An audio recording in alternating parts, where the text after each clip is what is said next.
Overview of the thematic architecture of the book. The Kael'Nyrin Scrolls are children of Starlight, the fractured mirror of revelation.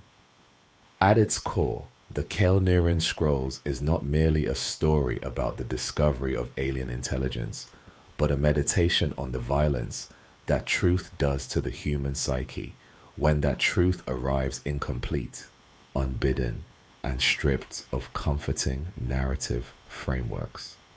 The novel opens with a forensic psychiatrist, Dr. Russell D. Lutchman, the author, presenting himself as a custodian of forbidden knowledge, a man who has inherited another man's terror and wonder through a damp handshake and an encrypted drive.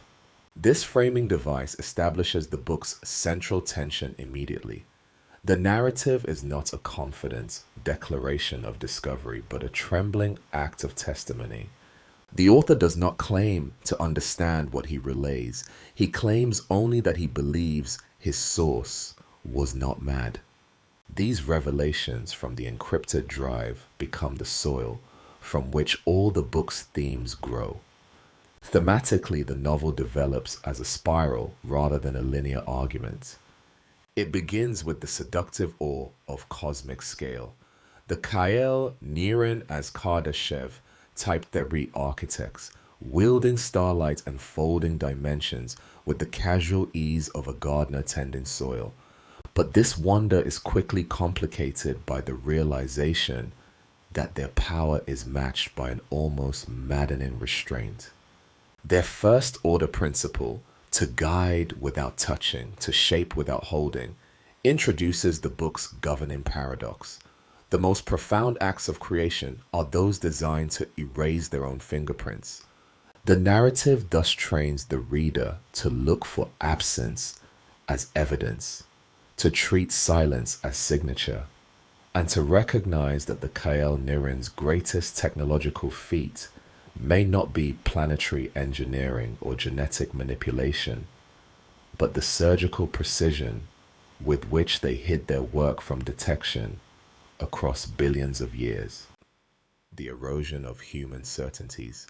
As the unnamed consortium decodes the scrolls, the novel systematically dismantles the binary comforts that have sustained human cosmology. The Kael'Nyrin are neither gods nor mere extraterrestrials in the science fiction mold. They occupy a liminal space that renders both theological and scientific frameworks inadequate. For the author at one with the source, who is an atheist, whose faith rests in data and reproducibility, this is devastating. The book traces his private crisis with unflinching honesty. The secret wish for a god that he harbored in some compartmentalized corner of his soul begins to contract, not because the Kael'Nyrin disprove divinity, but because they render it irrelevant. If our mitochondria carry the scars of engineered editing, if our magnetosphere was sung into being, if our Cambrian explosion was nudged rather than natural, then humanity occupies an existential no man's land. We are neither the crown of divine creation nor the proud product of blind chance, but the unfinished result of a guidance so subtle it cannot be proven. This erosion of certainty spreads through the consortium like a slow fever. The novel uses the researcher's psychological unraveling to explore how fragile human identity proves when its foundational myths are destabilized. Some cling to denial with desperate ferocity. Others swing toward hubris, seeing in the obelisk a toolbox for solving Earth's crises. The book refuses to endorse either extreme. Instead, it presents the consortium's internal schism between those who advocate restraint and those who demand action as a tragic recapitulation of the Kael'Nyrin's own ancient divisions. The mirror motif operates here with devastating effect.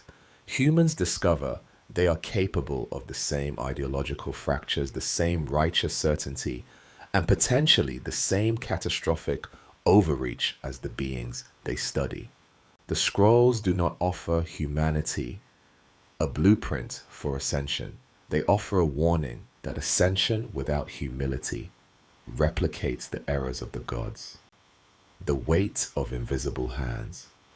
One of the novel's most sophisticated thematic achievements is its treatment of evidence and absence. The consortium's frustration becomes the reader's frustration. Every promising trail, the 54 mitochondrial clusters, the tardigrade anomalies, the Fibonacci spirals in ancient DNA, dissolves under scrutiny, erased by geological time and deliberate obfuscation. The novel understands that the Kael'Nyrin's covenant was not merely ethical, but epistemological. They designed their influence to be untraceable. This creates a narrative environment where belief becomes an act of interpretive faith rather than scientific deduction. The book thus interrogates its own genre, blurring the line between speculative fiction and forged documentary, between data and illusion. The author's voice grows increasingly raw as he admits that the consortium has become something other than scientists. They are interpreters of a text written in a language that may not be translatable into human cognition. The obelisk itself evolves from artifact to character and finally to judge. Its defensive activation, the EMP pulse that fries the consortium's equipment and nearly ends the project, serves as the novel's turning point thematically. It transforms the narrative from one of human discovery into one of tested intention. The obelisk is not a passive library, it is an active threshold programmed to assess whether those who probe it are worthy of the knowledge they seek. This revelation reframes everything that came before. The Kael'Nyrin did not merely hide their work. They left behind a sentinel that would ensure their legacy could not be seized by force, greed, or impatience. The junior researcher's reckless experiment that caused the EMP blast becomes a microcosm of humanity's broader relationship with power. We want the fruit before we have proven capable of tending the tree. The unworthy inheritors. In its final movement, the novel retreats from cosmic spectacle into a quiet, almost suffocating intimacy with responsibility. The consortium, fractured and humbled, reaches a consensus that feels more like a funeral than a victory. They conclude that humanity is not ready, not because the knowledge is too complex, but because the species is too violent, too hierarchical, too prone to weaponizing wonder. The obelisk is buried in a hardened facility, accompanied by a prepared lie. This ending is deliberately anticlimactic in the traditional sense.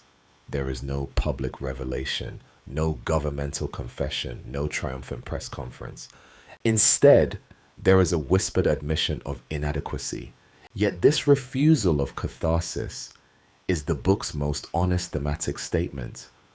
The author closes by acknowledging that the pen remains in human hands, but the ink is still wet. The Kael'Nyrin may have set the stage, but the play is ours to ruin or redeem. The stars, once cold and distant, now seem watchful and expectant.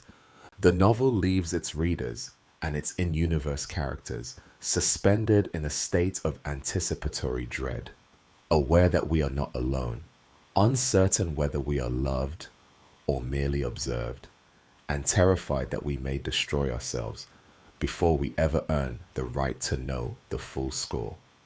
For the broader trilogy, this thematic foundation establishes several crucial through lines.